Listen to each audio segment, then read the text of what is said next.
Le vent parisien d'automne fouettait les feuilles dorées qui dansaient, avant de tomber sur les pavés humides du quartier Saint-Germain. Antoine Dubois, propriétaire du plus grand empire technologique de France, était assis dans sa limousine de luxe, observant à travers les vitres teintées la foule de gens qui se hâtaient vers leur maison après une longue journée de travail. Ses yeux gris-acier, habituellement remplis de détermination et d'impitoyabilité dans les affaires, semblaient étrangement vides aujourd'hui. À 42 ans, il était l'un des hommes les plus riches du pays. Un homme pour qui tout réussissait. Tout sauf une chose qu'il ne pouvait acheter avec aucune somme d'argent.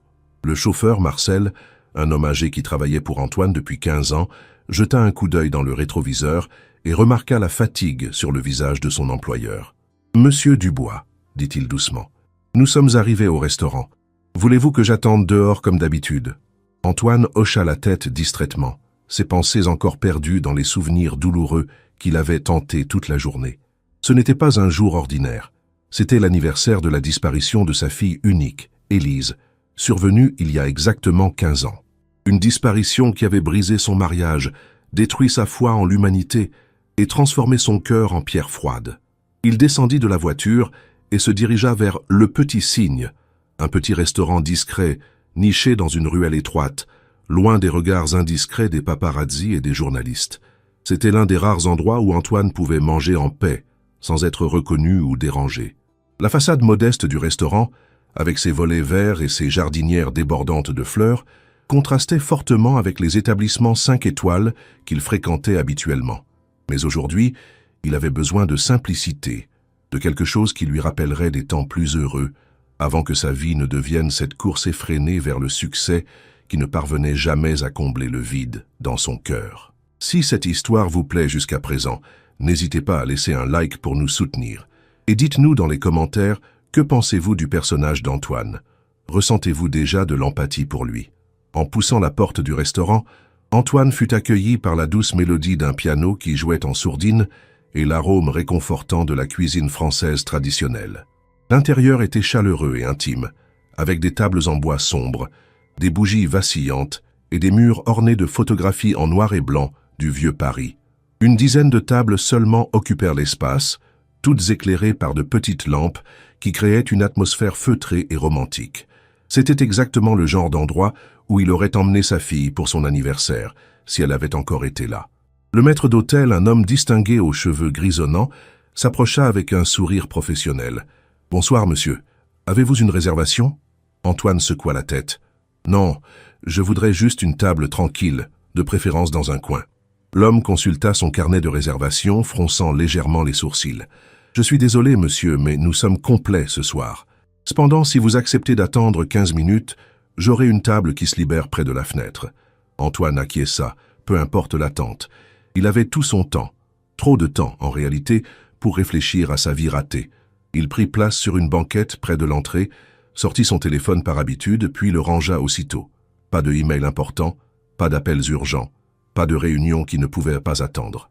Pour une fois, il avait délibérément vidé son agenda, demandé à sa secrétaire de reporter tous ses rendez-vous et éteint les notifications de son portable. Cette journée lui appartenait entièrement, ainsi qu'aux souvenirs douloureux qu'il portait comme un fardeau depuis tant d'années. Ses yeux parcoururent la salle, observant les autres clients. Un couple âgé qui se tenait la main par-dessus la table, leurs visages ridés rayonnant d'un amour qui avait survécu aux décennies. Une famille avec 2 jeunes enfants qui riaient aux éclats devant leur dessert. Un groupe d'amis qui célébraient visiblement quelque chose d'important, leurs verres levés dans un toast joyeux. Toutes ces scènes de bonheur ordinaire lui serraient le cœur. Il avait tout l'argent du monde, mais il ne pouvait pas acheter ce qu'il voyait dans ce restaurant. L'amour sincère, les liens familiaux, la joie partagée. « Monsieur ?» Une voix douce l'arracha à ses pensées mélancoliques. Il leva les yeux et vit une jeune femme d'environ 25 ans, vêtue de l'uniforme noir et blanc des serveuses. Ses cheveux châtain clair étaient rassemblés en un chignon simple, quelques mèches rebelles encadrant son visage ovale. Mais ce qui frappa immédiatement Antoine, ce furent ses yeux, d'un bleu profond, presque identique à ceux de sa fille disparue. Un bleu si rare et si particulier qu'il n'avait rencontré que chez Élise. « Votre table est prête », continua-t-elle avec un sourire timide, mais sincère. « Si vous voulez bien me suivre. » Sa voix avait un accent léger, peut-être du sud de la France, et une douceur qui contrastait avec les voix froides et calculatrices auxquelles Antoine était habitué dans son monde impitoyable des affaires. Il se leva lentement, encore troublé par cette ressemblance troublante, et la suivit vers une table près de la fenêtre qui donnait sur la petite rue pavée. Alors qu'elle disposait les couverts et allumait la bougie au centre de la table, Antoine ne pouvait détacher son regard d'elle. Ce n'était pas seulement les yeux, il y avait quelque chose dans ses gestes gracieux, dans la façon dont elle inclinait légèrement la tête quand elle se concentrait, dans son sourire naturel qui n'avait rien de forcé. Tout cela lui rappelait cruellement sa fille. « Puis-je vous apporter quelque chose à boire en attendant ?» demanda-t-elle en lui tendant la carte des vins. « Un whisky », répondit Antoine d'une voix plus rauque qu'il ne l'aurait voulu. « Le plus fort que vous ayez. » La jeune femme sembla surprise par ce choix. Il n'était que 19 heures et la plupart des clients commençaient par un apéritif plus léger, mais elle hocha la tête professionnellement. « Bien sûr, monsieur, je reviens tout de suite. » En se retournant pour partir, Antoine aperçut quelque chose qui lui glaça le sang. Autour du cou de la serveuse brillait un petit collier en argent, délicat et discret, avec un pendentif en forme de cygne. Son cœur s'arrêta de battre pendant quelques secondes. Ce collier, il le reconnaissait parfaitement. Il l'avait acheté lui-même 15 ans plus tôt, dans une bijouterie de la rue de la Paix, pour l'offrir à Élise pour ses 8 ans. Un collier unique, fabriqué sur mesure avec une petite gravure à l'intérieur du pendentif, pour ma petite princesse, avec tout l'amour de papa. Il avait choisi un cygne, parce que sa fille adorait ces oiseaux gracieux qu'ils allaient nourrir ensemble au parc des Buttes Chaumont tous les dimanches matins, avant que sa vie ne devienne cette course folle vers la richesse et le pouvoir. Les mains d'Antoine se mirent à trembler involontairement.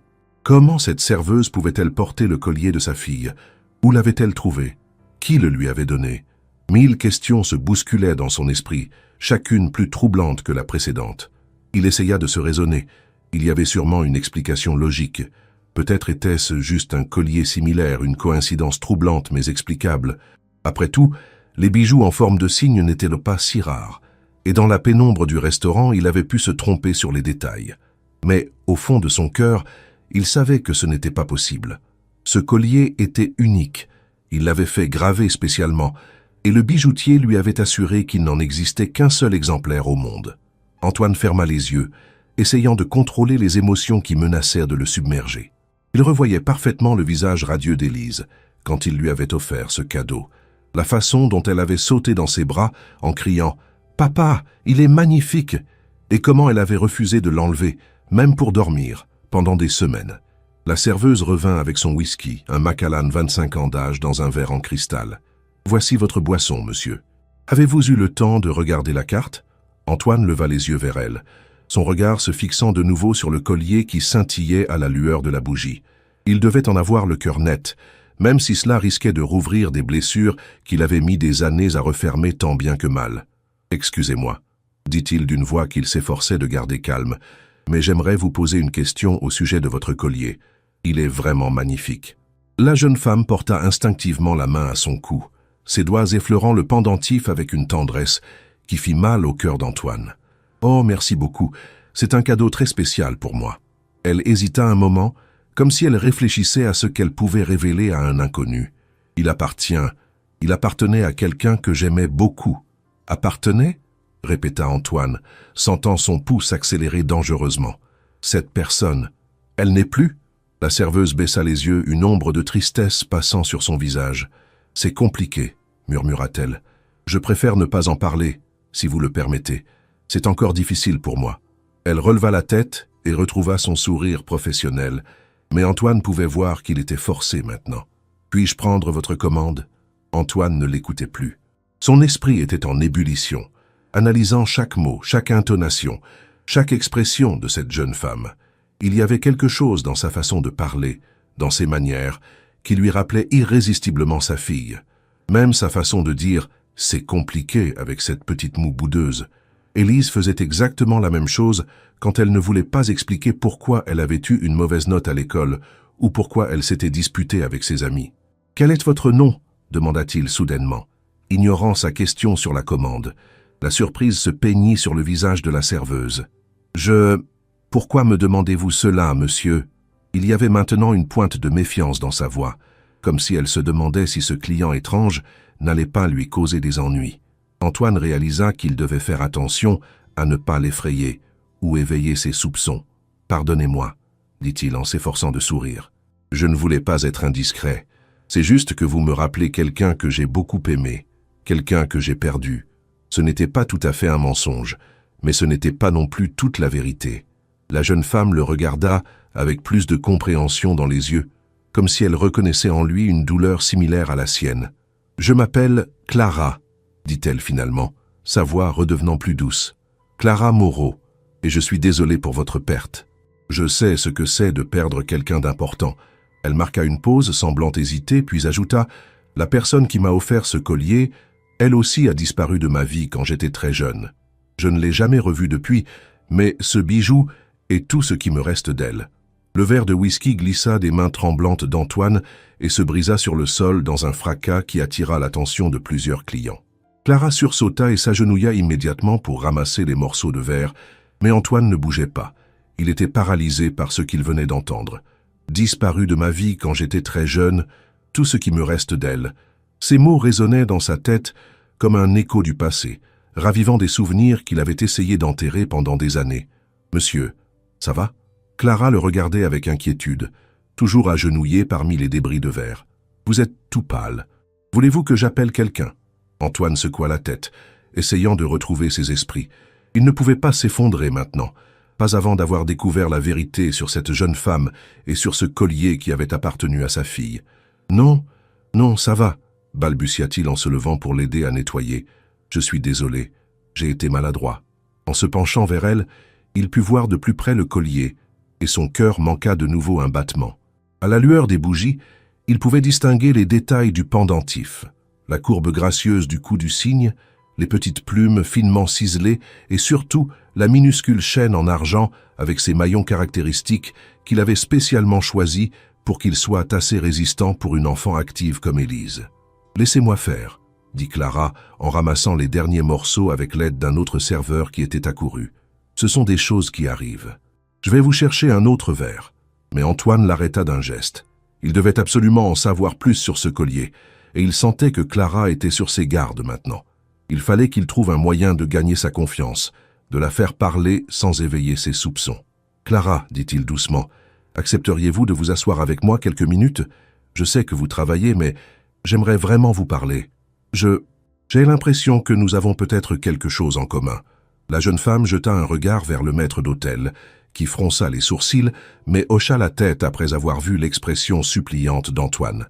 Il était clair que ce client était quelqu'un d'important, et dans un petit restaurant comme le leur, il ne pouvait pas se permettre de mécontenter la clientèle. « D'accord, » dit Clara en s'asseyant en face d'Antoine, « mais juste quelques minutes. Nous avons beaucoup de monde ce soir. » Elle croisa les mains sur la table, et Antoine remarqua qu'elle portait une petite bague en argent simple à l'annulaire droit. Pas d'alliance, donc probablement pas mariée. Ses mains étaient fines et délicates, avec des ongles courts et propres, des mains de travailleuse mais soignées, exactement comme celles de sa mère, pensa-t-il avec un pincement au cœur. « Vous m'avez dit que ce collier était tout ce qui vous restait de quelqu'un, » commença Antoine prudemment. « Cette personne, était-ce quelqu'un de votre famille ?» Clara baissa les yeux, ses doigts jouant nerveusement avec le pendentif. « En quelque sorte, » répondit-elle vaguement, « c'est une longue histoire et pas très joyeuse. Je ne suis pas sûr que vous ayez envie de l'entendre. » « Au contraire, » insista Antoine, « j'aimerais beaucoup l'entendre. Parfois, partager nos peines peut nous aider à les supporter. » Il marqua une pause, cherchant les mots justes. « Moi aussi, j'ai perdu quelqu'un de très cher, ma fille unique. Elle a disparu quand elle avait 8 ans, et depuis, je n'ai jamais cessé de la chercher. » L'effet de ces mots sur Clara fut immédiat et saisissant. Elle releva brusquement la tête, ses yeux bleus écarquillés de surprise et d'émotion. « Votre fille ?» répéta-t-elle d'une voix à peine audible. « Elle a disparu ?» Antoine hocha la tête, observant attentivement chaque réaction de la jeune femme. Il y avait quelque chose dans son expression qui allait au-delà de la simple compassion. C'était comme si ses paroles avaient touché une corde sensible très profonde en elle. « Oui, » continua Antoine, « le 15 octobre 2008, elle s'appelait Élise Dubois. Nous étions au parc des Buttes-Chaumont. Elle nourrissait les cygnes comme tous les dimanches. Je me suis absenté juste quelques minutes pour acheter des journaux au kiosque, et quand je suis revenu, Sa voix se brisa légèrement. Quand je suis revenu, elle avait disparu. Aucune trace, aucun témoin, comme si elle s'était volatilisée. Clara était maintenant complètement immobile, son visage pâle comme un linge. Ses mains tremblaient légèrement, et elle serrait si fort le pendentif du collier que ses jointures étaient blanches. « Le 15 octobre 2008, répéta-t-elle dans un murmure. « Les signes, au parc des Buttes-Chaumont. » Elle ferma les yeux comme si elle essayait de se rappeler quelque chose d'enfoui très profondément dans sa mémoire. Antoine sentit son cœur battre si fort qu'il avait peur qu'elle l'entende. « Clara, ça va ?» demanda-t-il, bien qu'il sache parfaitement que non, ça n'allait pas du tout. Cette jeune femme était en état de choc et il commençait à comprendre pourquoi. Toutes les pièces du puzzle commençaient à s'assembler dans son esprit, formant une image qui était à la fois la plus belle et la plus terrifiante de sa vie. « Il faut que j'aille aux toilettes », balbutia Clara en se levant brusquement. « Excusez-moi. » Elle se dirigea vers le fond du restaurant d'un pas incertain, laissant Antoine seul avec ses pensées bouillonnantes. Il était maintenant presque certain de ce qu'il avait découvert, mais une partie de lui refusait encore d'y croire. Comment était-ce possible? Comment sa fille pouvait-elle être vivante après toutes ces années et se trouver ici dans ce petit restaurant à servir des clients sans savoir qui elle était vraiment? Il sortit son téléphone et composa rapidement le numéro de son assistant personnel. « Julien, c'est Antoine.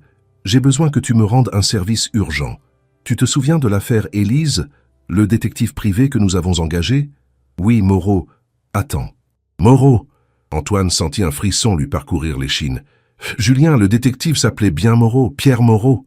La confirmation de son assistant le frappa comme un coup de masse. Clara Moreau, Pierre Moreau. Ce ne pouvait pas être une coïncidence. Pierre Moreau était le détective privé qu'Antoine avait engagé pour retrouver sa fille, après que la police eut abandonné les recherches. Un homme compétent mais mystérieux, qui avait travaillé sur l'affaire pendant 3 ans avant de disparaître lui aussi, emportant avec lui tous les indices qu'il avait pu rassembler et la somme importante qu'Antoine lui avait versée pour ses services. Antoine avait toujours soupçonné que Moreau en savait plus qu'il ne voulait le dire, mais il n'avait jamais pu le prouver. Et maintenant, voilà qu'une jeune femme portant le nom de Moreau et le collier de sa fille se trouvait devant lui. Une jeune femme qui aurait exactement l'âge qu'aurait Élise aujourd'hui, avec les mêmes yeux bleus si particuliers, les mêmes gestes gracieux, le même sourire timide. Les probabilités que tout cela soit le fruit du hasard étaient infinitésimales. Clara revint à leur table, visiblement bouleversée mais s'efforçant de retrouver son calme professionnel. « Pardonnez-moi, » dit-elle en se rasseyant. « Je ne me sens pas très bien ce soir. Vous parliez de votre fille. » Elle hésita, comme si les mots avaient du mal à sortir. « Élise, c'est bien ça ?» Antoine hocha la tête, scrutant chaque expression de son visage. « Oui, Élise. Elle aurait 23 ans aujourd'hui si elle était encore vivante. »« 23 ans, » répéta Clara mécaniquement. « Comme moi. » Elle porta de nouveau la main à son collier, ses doigts caressant le pendentif avec une tendresse mêlée d'angoisse. « Monsieur Dubois, je dois vous dire quelque chose. Ce collier, il y a une inscription gravée à l'intérieur. Une inscription qui dit... » Sa voix se brisa, et elle dut prendre une profonde inspiration avant de continuer. « Pour ma petite princesse, avec tout l'amour de papa. » Le monde d'Antoine s'effondra autour de lui. Les bruits du restaurant s'estompèrent. Les lumières semblèrent vaciller, et il eut l'impression que le sol se dérobait sous ses pieds. Cette inscription, il l'avait dictée lui-même au bijoutier 15 ans plus tôt, avec tant d'amour et d'espoir. Et maintenant, cette jeune femme aux yeux de sa fille la récitait mot pour mot, comme si elle l'avait lue 1000 fois. « Comment connaissez-vous cette inscription ?» murmura-t-il d'une voix brisée. Des larmes commençaient à brouiller sa vision, des larmes qu'il n'avait pas versées depuis des années. Toute sa façade de businessman impitoyable s'écroulait devant cette révélation qui dépassait ses rêves les plus fous et ses cauchemars les plus sombres. Clara le regardait maintenant avec des yeux remplis de larmes aussi. « Parce que, » dit-elle dans un souffle, « parce que je l'ai lu tous les soirs avant de m'endormir pendant 15 ans, en me demandant qui était ce papa qui m'aimait assez pour me faire graver ces mots. En me demandant pourquoi il m'avait abandonné, pourquoi il ne m'avait jamais cherché, pourquoi il n'était jamais venu me reprendre. » Antoine n'arriva plus à retenir ses sanglots. 15 années de douleur, de culpabilité, de recherches infructueuses et de nuits sans sommeil s'écoulèrent de lui en un torrent d'émotions qu'il ne pouvait plus contrôler. Les autres clients du restaurant commençait à les regarder avec curiosité et inquiétude, mais il s'en fichait éperdument. Il avait retrouvé sa fille.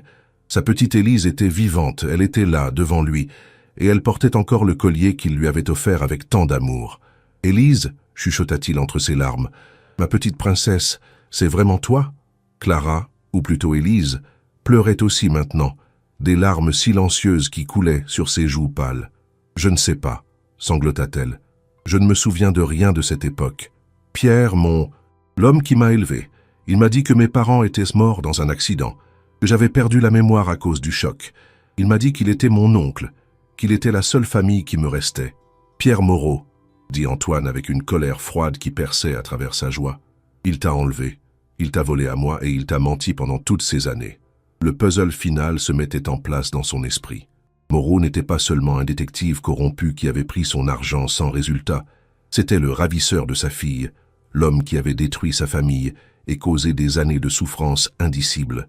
Et le plus pervers dans tout cela, c'est qu'il avait fait semblant de l'aider à la retrouver, jouant un double jeu ignoble pour détourner les soupçons. « Non, » dit Élise en secouant la tête, « ce n'est pas possible. Pierre m'aime, il s'est occupé de moi, il m'a élevé comme sa propre fille.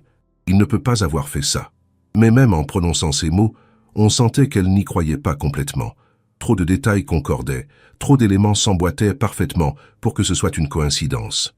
Antoine se leva et contourna la table pour s'agenouiller près d'elle, prenant ses mains dans les siennes. « Ma chérie, regarde-moi bien. » Élise leva ses yeux bleus vers lui, ses yeux qu'il avait vus en rêve chaque nuit pendant 15 ans. « Tu as une petite cicatrice sur le front juste ici, » dit-il en effleurant délicatement son front. « Tu es tombé de ton vélo quand tu avais 6 ans devant la maison. Et là, sur ton poignet gauche, tu as une tache de naissance en forme de papillon. » Élise regarda son poignet où effectivement se trouvait une petite marque brunâtre qu'elle avait toujours eue. « Comment pouvez-vous savoir ça ?» murmura-t-elle, mais elle connaissait déjà la réponse. « Parce que je suis ton père, » dit Antoine en caressant doucement ses cheveux, comme il l'avait fait 1000 fois quand elle était petite. « Parce que je t'aime plus que tout au monde et que j'ai passé 15 ans à te chercher.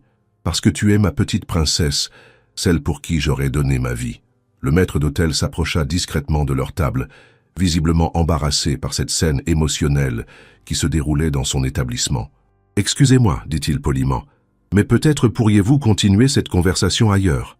Nos autres clients... » Antoine lui lança un regard qui le fit reculer d'un pas. « Préparez-nous un salon privé, » ordonna-t-il d'une voix qui ne souffrait aucune contradiction. « Et assurez-vous que nous ne soyons pas dérangés. » L'autorité naturelle d'Antoine, combinée à l'évidente détresse des deux personnes, eut l'effet escompté.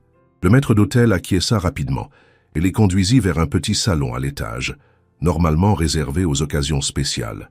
Une fois seuls, Antoine et Élise purent enfin se laisser aller à leurs émotions sans se soucier du regard des autres. « Raconte-moi, » dit doucement Antoine en prenant les mains de sa fille. « Raconte-moi ta vie depuis cette horrible journée. Dis-moi tout. » Élise essuya ses larmes et commença son récit d'une voix tremblante. « Mes premiers souvenirs datent de mes 9 ou 10 ans. Avant ça, tout est flou comme dans un brouillard. Pierre m'a dit que c'était normal après un trauma aussi important. Nous vivions dans un petit village près de Montpellier, loin de tout. Il m'avait inscrite à l'école du village sous le nom de Clara Moreau, sa nièce orpheline. Les instituteurs et les voisins me plaignaient, cette pauvre petite qui avait tout perdu dans un accident tragique. Elle marqua une pause, ses yeux fixés sur ses mains jointes. Pierre était gentil avec moi, vraiment. Il ne m'a jamais fait de mal physique, mais il y avait toujours cette tristesse en lui, comme s'il portait un lourd secret. Et parfois, je le surprenais en train de me regarder avec une expression bizarre, un mélange de culpabilité et de peur. Antoine écoutait chaque mot avec une attention dévorante, reconstituant mentalement ces années perdues de la vie de sa fille. « Et le collier? Quand te l'a-t-il donné ?» demanda-t-il, bien qu'il soupçonne déjà la réponse. « Dès le début, » répondit Élise. « Il m'a dit que c'était tout ce qui avait survécu à l'accident, le seul objet personnel que j'avais gardé. Il m'a expliqué que mes parents me l'avaient offert juste avant de mourir, comme un cadeau d'adieu en quelque sorte. Le mensonge était si cruel, si parfaitement calculé pour manipuler une enfant traumatisée, qu'Antoine sentit une rage froide l'envahir. Moreau n'avait pas seulement volé sa fille, il avait utilisé l'amour paternel d'Antoine pour mieux la manipuler, transformant un symbole d'amour en instrument de chantage affectif. « Continue, » dit-il en s'efforçant de garder son calme. Que s'est-il passé ensuite? Les années ont passé, poursuivit Élise. J'ai grandi, j'ai étudié. Pierre tenait absolument à ce que je fasse de bonnes études. Il disait que c'était ce que mes parents auraient voulu. Nous n'avions pas beaucoup d'argent, mais il trouvait toujours le moyen de payer mes livres, mes cours, tout ce dont j'avais besoin. Parfois, il disparaissait pendant plusieurs jours pour des voyages de travail, et il revenait toujours avec un peu plus d'argent. Antoine comprit immédiatement. Moreau utilisait l'argent qu'il lui soutirait sous prétexte de mener l'enquête pour élever la fille qu'il lui avait volée. L'ironie était si amère qu'elle lui donnait envie de vomir. Pendant des années, il avait financé sans le savoir l'éducation de sa propre fille, tout en se désespérant de ne jamais la retrouver. Quand j'ai eu 18 ans, continua Élise, Pierre est tombé gravement malade. Un cancer du poumon, les médecins ont dit que c'était à cause de la cigarette. Il fumait énormément, surtout la nuit, quand il croyait que je dormais. Pendant ces derniers mois, il était très agité. Il marmonnait dans son sommeil. Il parlait de rendre l'argent et de dire la vérité. Je pensais que c'était à cause des médicaments. Il est mort quand j'avais 19 ans, dit-elle en essuyant une nouvelle larme. Sur son lit de mort, il a essayé de me dire quelque chose d'important. Il répétait sans cesse « Pardonne-moi, Clara, pardonne-moi ». J'ai cru qu'il s'excusait de me laisser seule. Mais maintenant, sa voix se brisa. Maintenant, je comprends qu'il essayait peut-être de me dire la vérité sur ce qu'il avait fait. Antoine prit sa fille dans ses bras, la serrant contre lui, comme il avait rêvé de le faire pendant tant d'années. Elle était si mince, si fragile dans ses bras.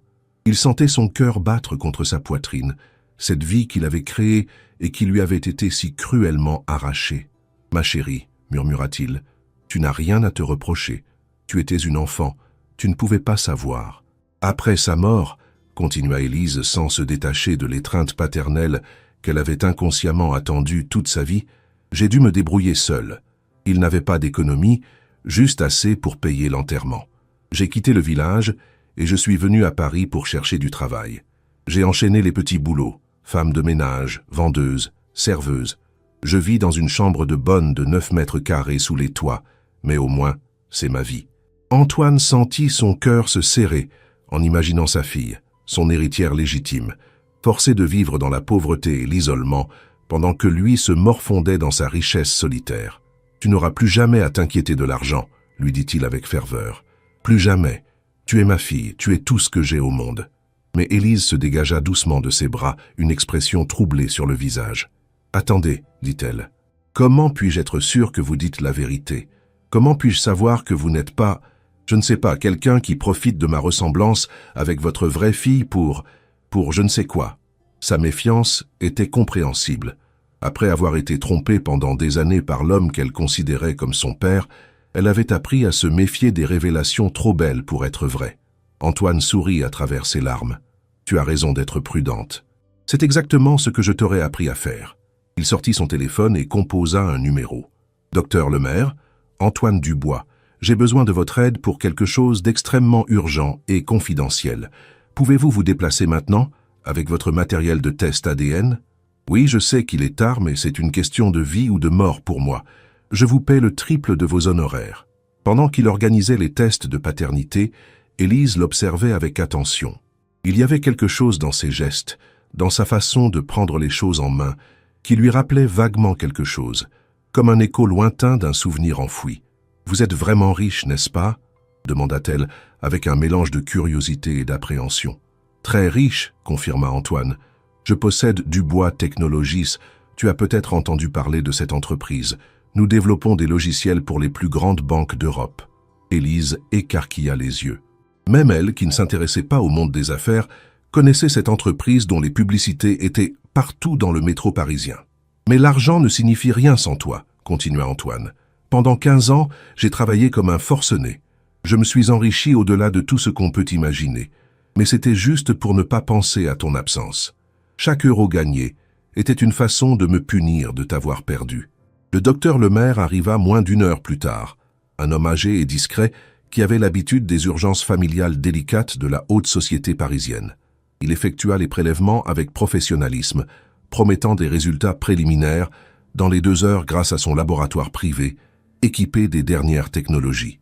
En attendant les résultats, Antoine et Élise parlèrent pendant des heures, reconstituant pièce par pièce le puzzle de leur vie séparée. Antoine lui raconta leur ancienne vie, leur maison à Neuilly-sur-Seine avec le grand jardin où elle aimait jouer, leurs dimanches au parc avec les cygnes, ses premiers pas, ses premiers mots. Papa avait été le premier. Ses dessins d'enfants qu'il avait tous conservés dans un coffre-fort. Tu adorais les histoires de princesses, lui dit-il avec tendresse. Ton livre préféré était Le cygne et la princesse. Tu me demandais de te le lire tous les soirs et tu connaissais l'histoire par cœur. C'est pour ça que j'ai choisi un cygne pour ton collier. Élise porta instinctivement la main à son pendentif. J'ai toujours eu une fascination inexpliquée pour les cygnes, murmura-t-elle, et pour les histoires de princesses aussi.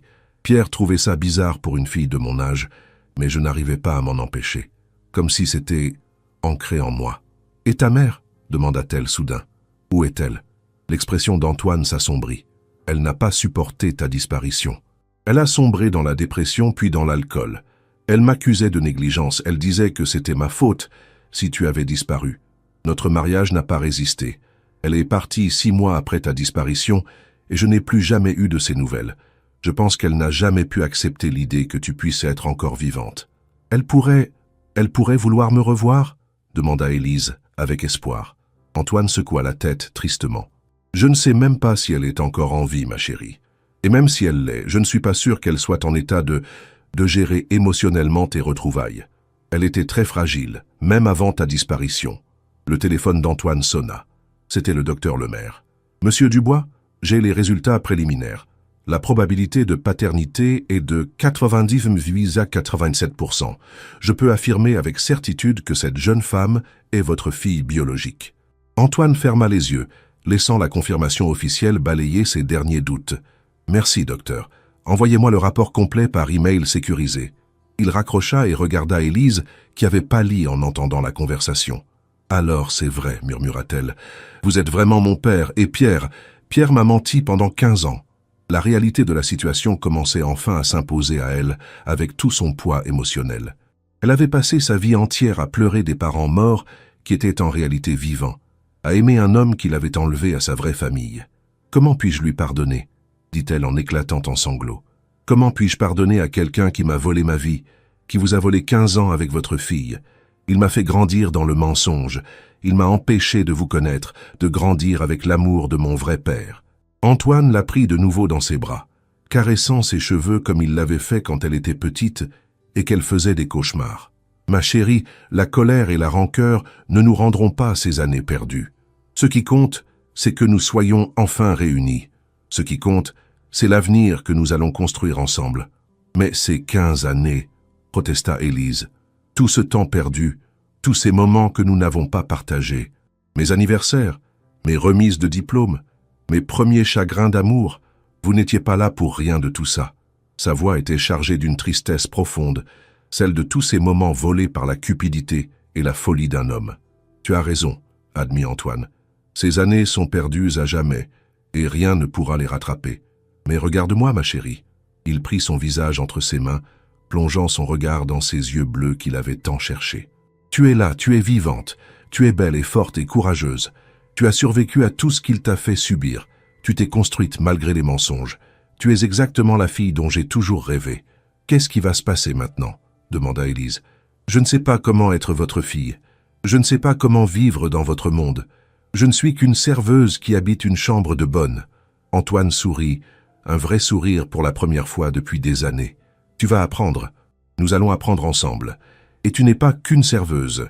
Tu es Élise Dubois, l'héritière de l'Empire Dubois Technologies, ma fille unique et la personne la plus importante de ma vie. » Il sortit son téléphone et appela son chauffeur. « Stanisław, venez me chercher au restaurant avec la grande limousine. Et appelez Madame Rousseau. Dites-lui de préparer la suite princesse dans l'aile ouest de la maison. Oui, celle avec la vue sur le jardin. Et demandez-lui de faire venir les meilleurs fleuristes de Paris demain matin. Je veux que tout soit parfait. » Il raccrocha et sourit à Élise. « Il est temps que tu découvres ta vraie maison. »« Attendez, » dit Élise en se levant brusquement. « Je ne peux pas juste disparaître comme ça. Il faut que je prévienne mon patron que je rende ma chambre, que je récupère mes affaires. Et mes collègues vont s'inquiéter si je ne viens pas travailler demain. » Antoine réalisa qu'il devait faire attention à ne pas brusquer sa fille. Elle avait vécu 23 ans d'indépendance et de responsabilité. elle ne pouvait pas du jour au lendemain redevenir une enfant dépendante. « Tu as raison, dit-il. Nous allons faire les choses correctement. D'abord, nous allons descendre et expliquer la situation à ton patron. Je vais lui donner un généreux dédommagement pour ton départ soudain. Ensuite, nous irons chercher tes affaires personnelles. Et demain, nous nous occuperons de toutes les formalités administratives. Il faut que nous rétablissions ta vraie identité légalement. » Ils redescendirent ensemble au restaurant où l'atmosphère avait étrangement changé. Les clients les regardaient avec curiosité et respect, le personnel chuchotait dans les coins. Le maître d'hôtel s'approcha d'eux avec un sourire obséquieux. « Monsieur Dubois, j'espère que tout s'est bien passé. Puis-je faire quelque chose pour vous ?» Antoine se rendit compte que l'homme l'avait reconnu. Sa photo était régulièrement dans les journaux économiques et son nom était connu de tous ceux qui s'intéressaient de près ou de loin au monde des affaires français. « Tout va très bien, répondit-il. Mais mademoiselle Dubois ne travaillera plus ici. Voici un chèque pour compenser son départ soudain et les désagréments que cela pourrait causer. » Il tendit au maître d'hôtel un chèque dont le montant fit pâlir l'homme. C'était plus que le salaire annuel de 3 serveuses. « Monsieur Dubois, c'est très généreux de votre part. Puis-je vous demander, Clara est-elle vraiment… » Il n'osa pas finir sa phrase, mais Antoine comprit la question. « Clara est ma fille, » dit-il simplement. « Ma fille que je cherche depuis 15 ans et que je viens enfin de retrouver. » Un murmure parcourut le restaurant. Cette histoire allait faire le tour de Paris en moins de 24 heures. Antoine le savait, mais il s'en fichait. Il avait retrouvé sa fille et il était prêt à le crier sur tous les toits. Élise alla chercher son sac et sa veste dans le vestiaire du personnel, disant au revoir à ses collègues qui n'en revenaient pas de ce retournement de situation. La petite Clara timide qui travaillait avec eux depuis 6 mois était en réalité l'héritière de l'un des hommes les plus riches de France. C'était comme un conte de fées moderne. La limousine d'Antoine les attendait dehors, longue et noire, avec Stanisław en uniforme qui tenait la portière ouverte. Élise n'avait jamais vu de voiture aussi luxueuse de près. Le cuir beige, les vitres teintées, le minibar, l'écran plasma. C'était un monde qu'elle ne connaissait que par les films. « Où habites-tu » demanda Antoine. « Boulevard de Belleville, près du métro Couronne » répondit Élise. « Mais c'est vraiment un quartier populaire, vous n'allez pas aimer. » Antoine sourit. « Ma chérie, peu m'importe l'endroit. Ce qui compte, c'est que c'est là que tu as vécu, alors c'est important pour moi. » Le trajet jusqu'à Belleville leur prit 20 minutes dans les embouteillages parisiens. Élise regardait par la fenêtre, voyant sa ville sous un angle nouveau. Bientôt, elle ne prendrait plus le métro bondé, ne marcherait plus sous la pluie faute d'argent pour un taxi. Cette pensée l'effrayait autant qu'elle la réjouissait. Son immeuble était effectivement modeste, un bâtiment haussmannien défraîchi dans une rue bruyante et animée. « J'habite au 6e étage sous les toits », expliqua Élise. « Il n'y a pas d'ascenseur. » Antoine la suivit dans l'escalier étroit et sombre, se demandant comment sa fille avait pu vivre dans de telles conditions. Chaque marche était un rappel cruel des années où elle avait dû se débrouiller seule, sans l'aide et l'amour qu'il aurait dû lui donner. La chambre d'Élise était effectivement minuscule, mais elle l'avait aménagée avec goût et créativité. Des photos de Paris ornèrent les murs, quelques livres étaient soigneusement rangés sur une étagère de fortune, et dans un coin, Antoine aperçut un carnet ouvert sur une petite table. « Tu écris » demanda-t-il. « Un peu » répondit Élise en rougissant. « Ce ne sont que des pensées, des réflexions sur la vie. Rien d'important. » Antoine s'approcha du carnet et, avec sa permission, lut quelques lignes. L'écriture était belle et fluide, les mots choisis avec soin. Sa fille avait un vrai talent littéraire, une sensibilité qui transparaissait dans chaque phrase. « C'est magnifique, » dit-il sincèrement. « Tu as hérité ça de ta mère. Elle écrivait de la poésie quand nous nous sommes rencontrés. » Il marqua une pause. « Si tu veux, nous pourrions contacter un éditeur. Avec un peu de travail et de soutien, tu pourrais publier tes écrits. » Élise ramassa ses quelques affaires personnelles, des vêtements, des livres, quelques bijoux sans valeur et surtout une boîte en carton pleine de lettres et de photos. « Ce sont les seules choses que Pierre m'a laissées de mon enfance, » expliqua-t-elle. Il disait que le reste avait été détruit dans l'accident. Antoine prit la boîte avec précaution, comme s'il manipulait un trésor inestimable. Il avait hâte de découvrir ce que Moreau avait conservé de la vraie vie d'Élise, et surtout, ce qu'il lui avait caché. En sortant de l'immeuble, Élise se retourna une dernière fois vers cette chambre qui avait été sa maison pendant 2 ans. Elle avait l'impression de fermer définitivement un chapitre de sa vie. Le trajet vers Neuilly-sur-Seine prit encore 40 minutes. Élise regardait le paysage changer. Les immeubles populaires cédaient la place aux quartiers bourgeois. Les rues se faisaient plus larges et plus vertes. Quand la limousine s'arrêta devant le portail électronique d'une imposante propriété, elle resta bouche bée. La maison d'Antoine était un hôtel particulier du XIXe siècle, entouré d'un parc de 2 hectares en plein cœur de Neuilly. Les fenêtres éclairées donnaient un aspect chaleureux à cette demeure, qui avait pourtant quelque chose de mélancolique, comme si elle attendait depuis des années le retour de ses occupants légitimes. « C'est ici que j'ai grandi ?» demanda Élise en descendant de voiture. « Les 8 premières années de ta vie », confirma Antoine. « Nous avons gardé ta chambre exactement comme elle était le jour de ta disparition. J'ai toujours espéré que tu reviendrais. » Madame Rousseau, la gouvernante, les attendait sur le perron. C'était une femme d'une 50aine d'années, élégante et discrète, qui travaillait pour Antoine depuis 20 ans. Quand elle vit Élise descendre de voiture, elle porta les mains à son cœur et ses yeux se remplirent de larmes. « Mademoiselle Élise ?» murmura-t-elle. « Mon Dieu, comme vous avez grandi, vous êtes exactement comme votre maman au même âge. » Elle s'approcha timidement, comme si elle n'osait pas y croire. « Vous vous souvenez de moi?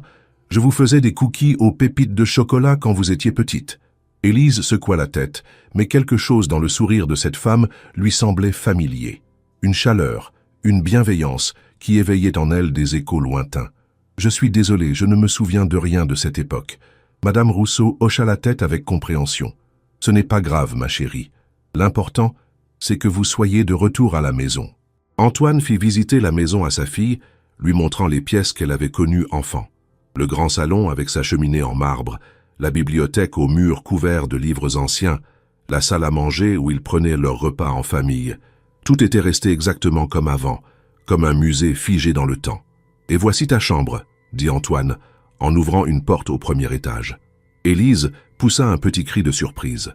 La chambre était celle d'une petite fille de 8 ans, avec des murs roses, un lit à baldaquin blanc, des peluches alignées sur les étagères et des dessins d'enfants encadrés au mur.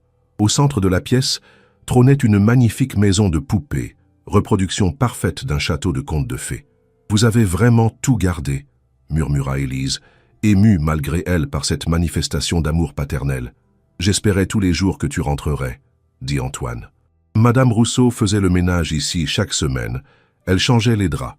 Elle époussetait tes jouets, au cas où tu reviendrais. Élise s'approcha de la maison de poupées et l'examina de près. Soudain, un détail attira son attention.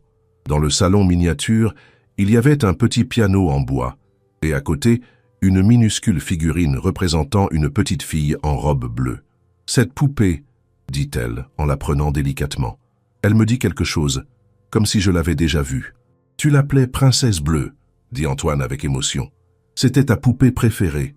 Tu l'emmenais partout avec toi, tu lui parlais, tu lui racontais des histoires. Tu m'avais dit qu'elle était ta meilleure amie. » En entendant ces mots, quelque chose bougea dans l'esprit d'Élise.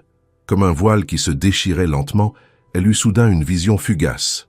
Elle-même, petite fille, assise dans cette même chambre, parlant à cette poupée en lui brossant les cheveux. « Je me souviens de quelque chose, » murmura-t-elle. Vaguement, une chanson que je chantais à ma poupée. Quelque chose comme « Dors, ma princesse bleue, dors jusqu'au matin. Papa et maman sont là, tu ne crains rien. » Antoine sentit ses genoux faiblir. Cette chanson, c'était lui qui la lui avait apprise, une berceuse qu'il avait inventée spécialement pour elle. « Tu te souviens ?» dit-il avec une joie immense. « Tu commences à te souvenir.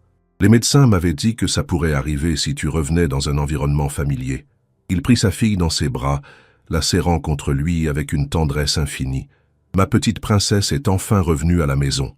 Qu'est-ce que vous ressentez en lisant cette scène de retrouvailles? Cette histoire vous touche-t-elle?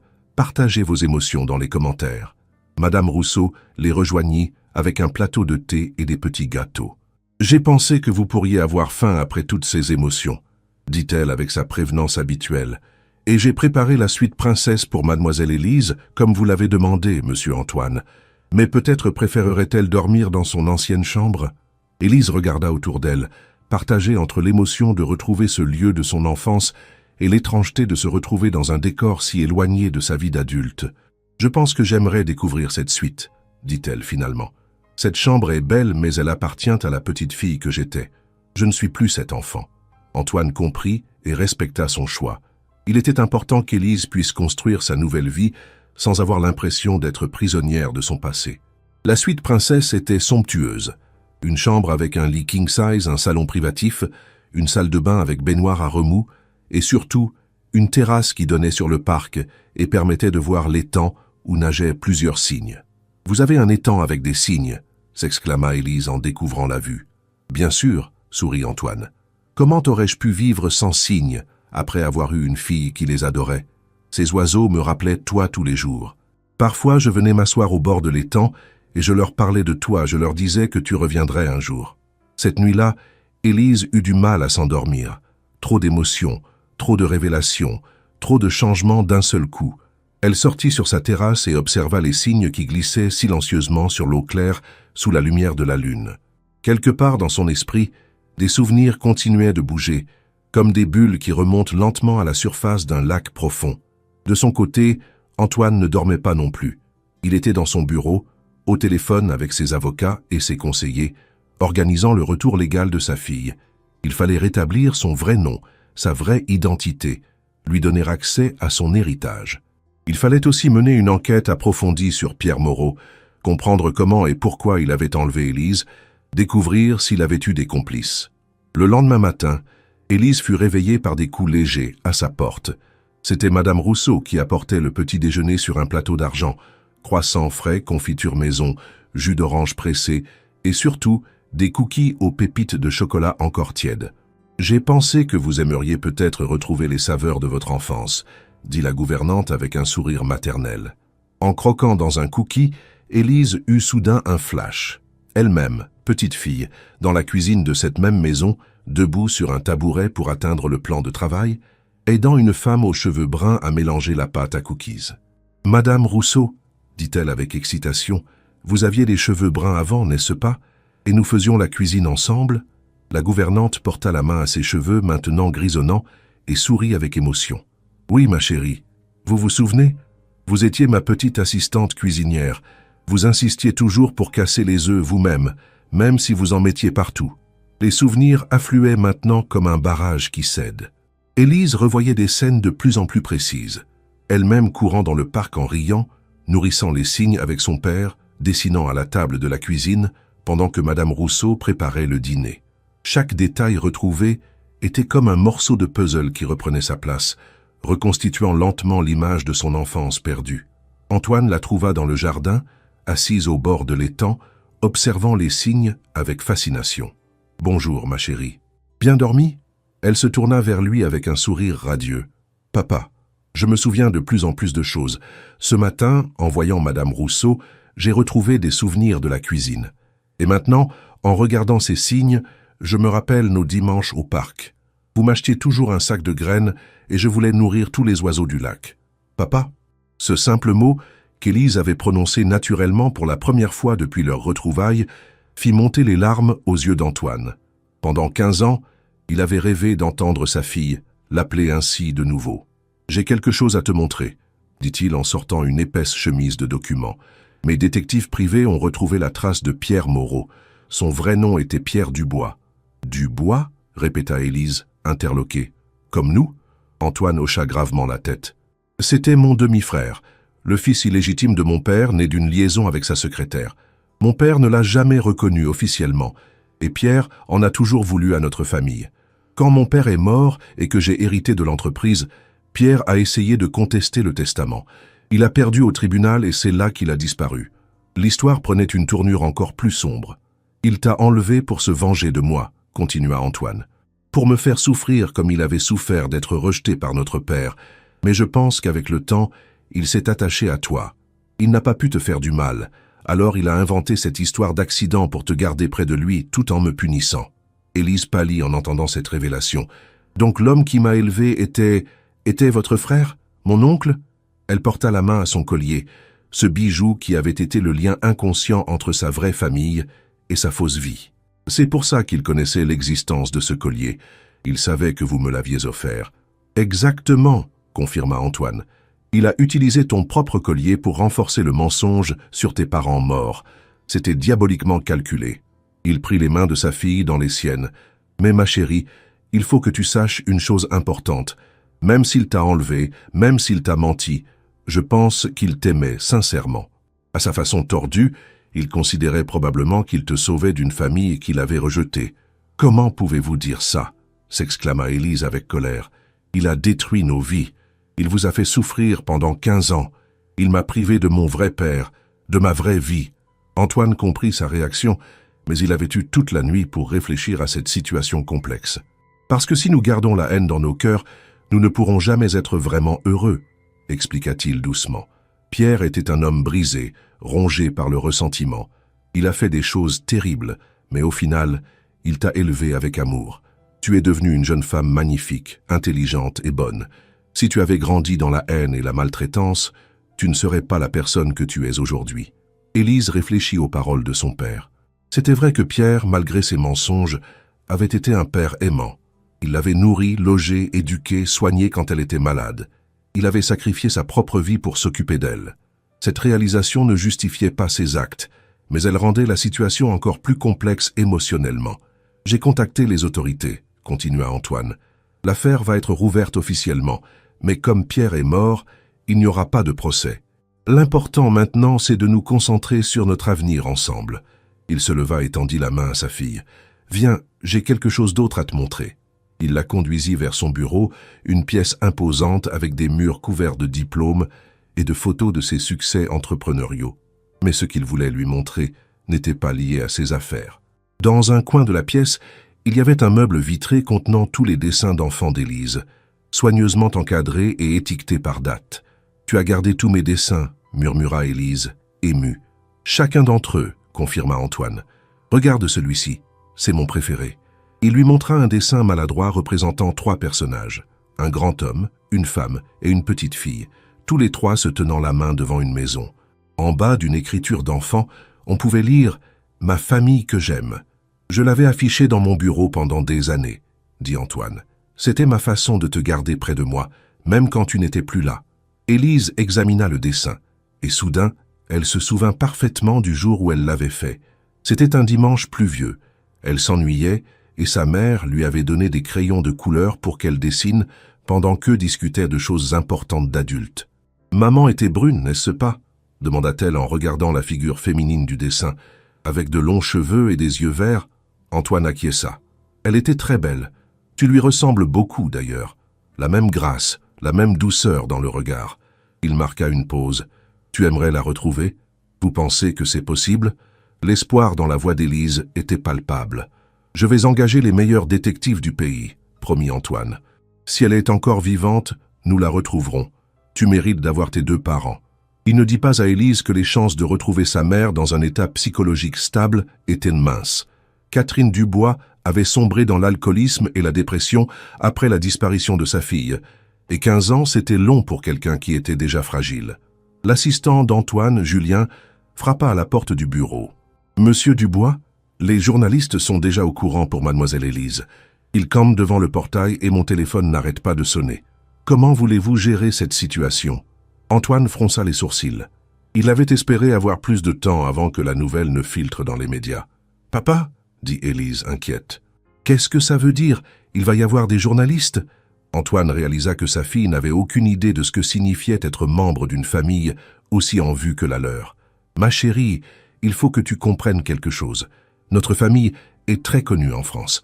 Ton retour va faire la une de tous les journaux, de toutes les chaînes de télévision. C'est l'histoire du siècle. L'héritière milliardaire retrouvée après 15 ans. Je ne veux pas être dans les journaux, dit Élise avec panique. Je veux juste retrouver ma famille en paix. Pourquoi est-ce que les gens s'intéressent à notre vie privée? Antoine comprit sa réaction. Elle avait vécu 23 ans dans l'anonymat. Elle ne pouvait pas comprendre du jour au lendemain les contraintes de la célébrité et de la richesse. Malheureusement, nous n'avons pas le choix, expliqua-t-il. Mais nous allons gérer ça ensemble. Julien va organiser une conférence de presse pour cet après-midi. Nous allons raconter notre version de l'histoire, contrôler l'information, et après, les médias nous laisseront tranquilles. C'était en partie un mensonge.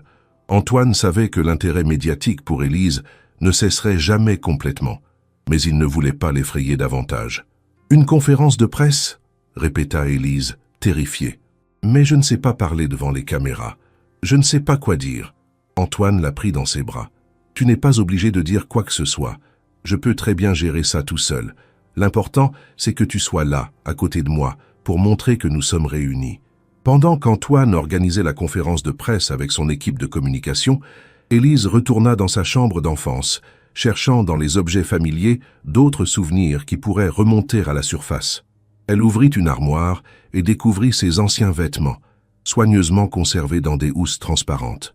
Robes de petite fille, chaussures vernies, manteaux d'hiver, tout était là, figé dans le temps. Au fond de l'armoire, elle trouva une boîte qu'elle ne reconnut pas immédiatement. À l'intérieur, il y avait des lettres attachées par un ruban rose. L'écriture sur les enveloppes était celle d'un enfant, et elles étaient toutes adressées à Papa Noël. Élise sourit en réalisant qu'Antoine avait même conservé ses lettres au Père Noël.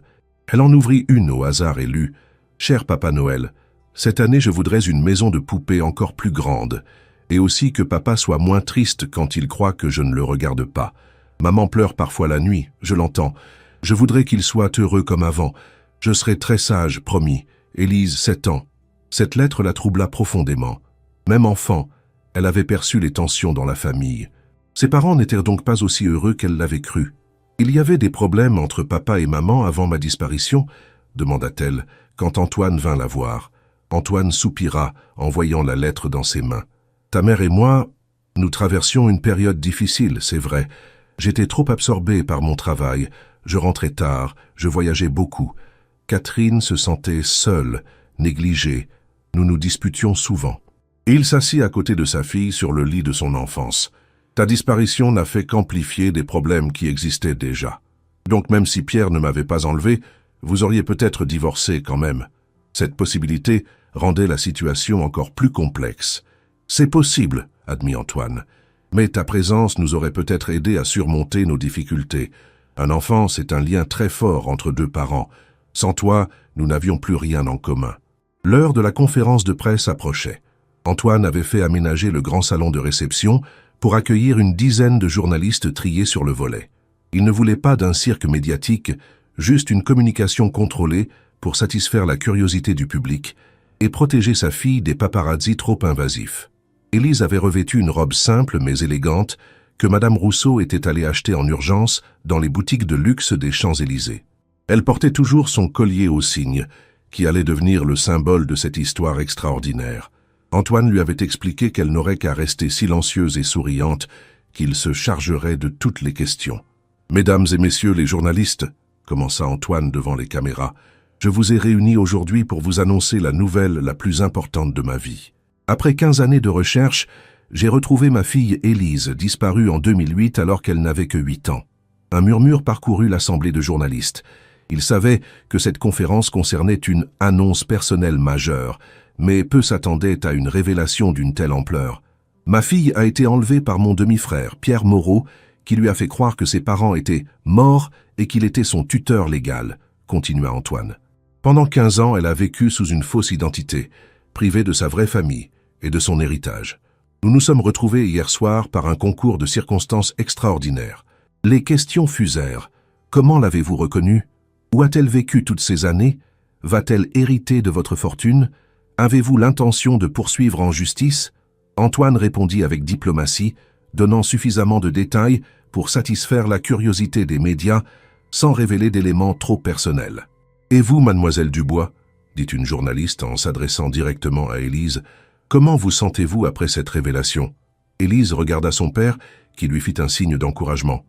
« C'est encore très récent, » dit-elle d'une voix timide mais claire. « J'ai besoin de temps pour assimiler tout ça, mais je suis heureuse d'avoir retrouvé mon père.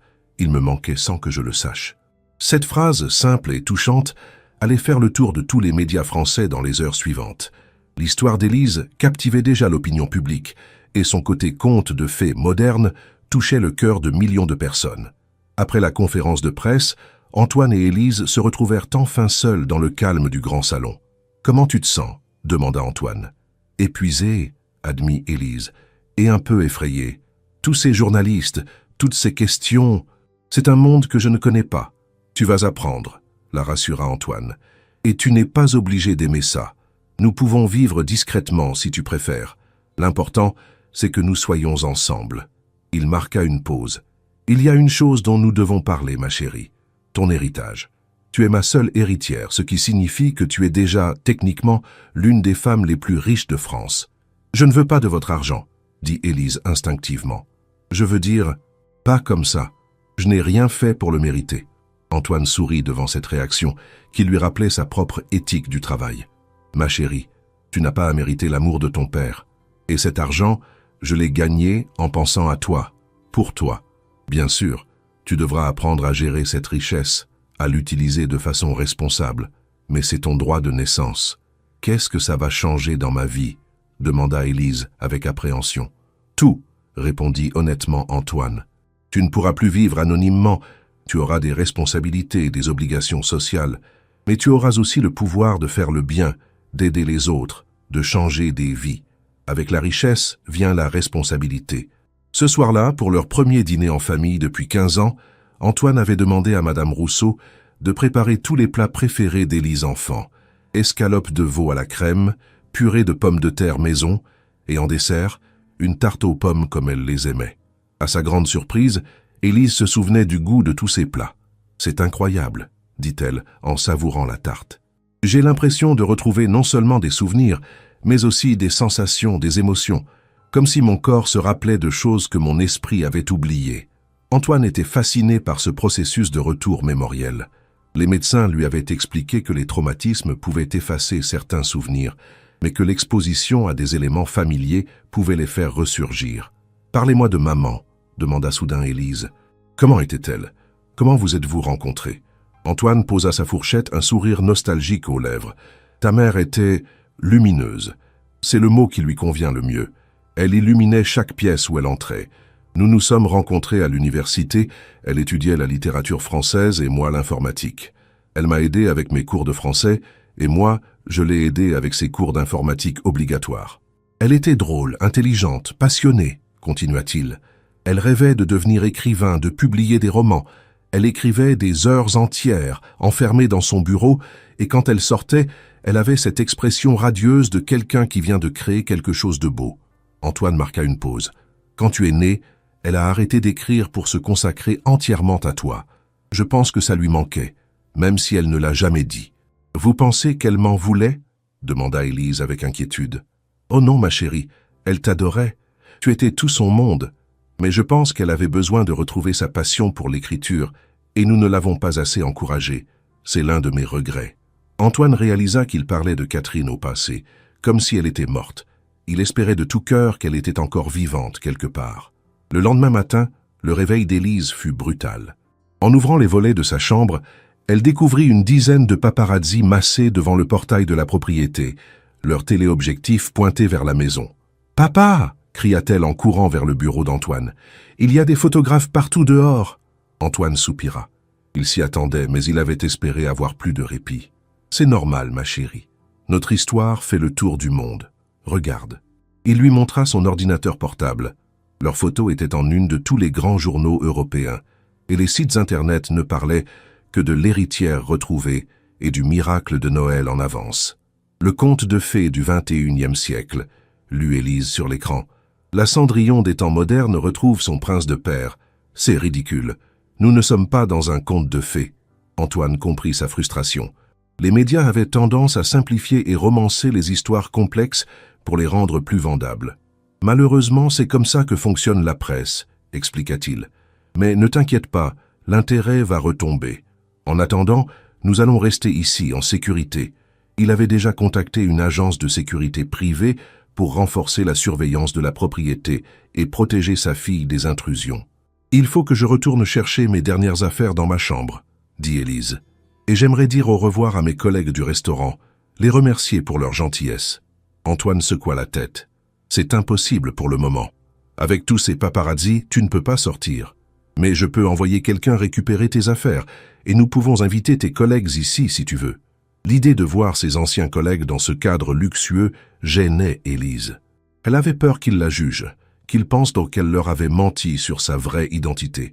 Ils vont croire que je me moquais d'eux, dit-elle tristement, que je jouais à la pauvre alors que j'étais riche. Tu n'étais pas riche, lui rappela Antoine. Tu ne savais même pas qui tu étais vraiment. Tu as vécu leur vie, tu as partagé leurs difficultés, leurs espoirs. Tu n'as jamais joué la comédie. Il avait raison, Mais Élise savait que les relations humaines n'étaient pas toujours logiques. Ses collègues auraient peut-être du mal à accepter cette transformation soudaine. L'avocat principal d'Antoine, maître Bertrand, arriva dans l'après-midi avec une montagne de documents à signer. « Il faut régulariser rapidement la situation de mademoiselle Élise », expliqua-t-il. « Rétablir sa vraie identité, annuler ses faux papiers, la déclarer officiellement vivante auprès de tous les organismes officiels. » C'était un processus complexe qui allait prendre plusieurs semaines. « Il y a aussi la question de l'héritage », continua l'avocat. « Voulez-vous que je prépare les documents pour que mademoiselle Élise soit immédiatement reconnue comme votre héritière unique ?» Antoine regarda sa fille. « Qu'est-ce que tu en penses, ma chérie ?»« Je ne sais pas, » admit Élise. « Tout va si vite. Il y a encore 3 jours, j'étais serveuse et je comptais mes euros pour payer mon loyer. Maintenant, vous me parlez d'hériter de milliards. C'est vertigineux. » Elle avait raison.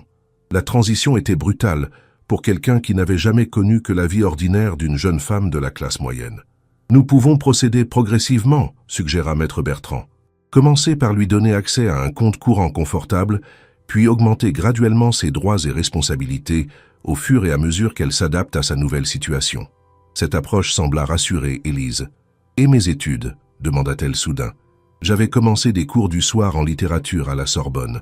Je voudrais les continuer. » Antoine sourit, ravi de voir que sa fille avait des ambitions intellectuelles. « Bien sûr, tu peux même t'inscrire à temps plein maintenant. Tu n'as plus besoin de travailler pour payer tes études. Tu pourrais même faire un doctorat si ça te plaît. » L'idée d'étudier sans contrainte financière enchantait Élise. Pour la première fois depuis leur retrouvaille, elle entrevoyait un aspect positif concret de sa nouvelle situation. « J'aimerais vraiment ça, » dit-elle avec enthousiasme. « Et peut-être qu'un jour, je pourrais écrire, comme maman voulait le faire. »« Tu pourrais même créer une maison d'édition, » suggéra Antoine. « Aider de jeunes auteurs à publier leurs œuvres. Utiliser notre fortune pour promouvoir la littérature. » Cette idée plut immédiatement à Élise. Elle commençait à comprendre ce que son père voulait dire quand il parlait d'utiliser la richesse de façon responsable. Le soir même, Antoine reçut un appel qui allait changer encore une fois le cours de leur histoire. « Monsieur Dubois ?» dit la voix au bout du fil. « Ici l'inspecteur Morales de la police de Marseille. Nous avons peut-être des informations sur votre ex-épouse, Catherine Dubois.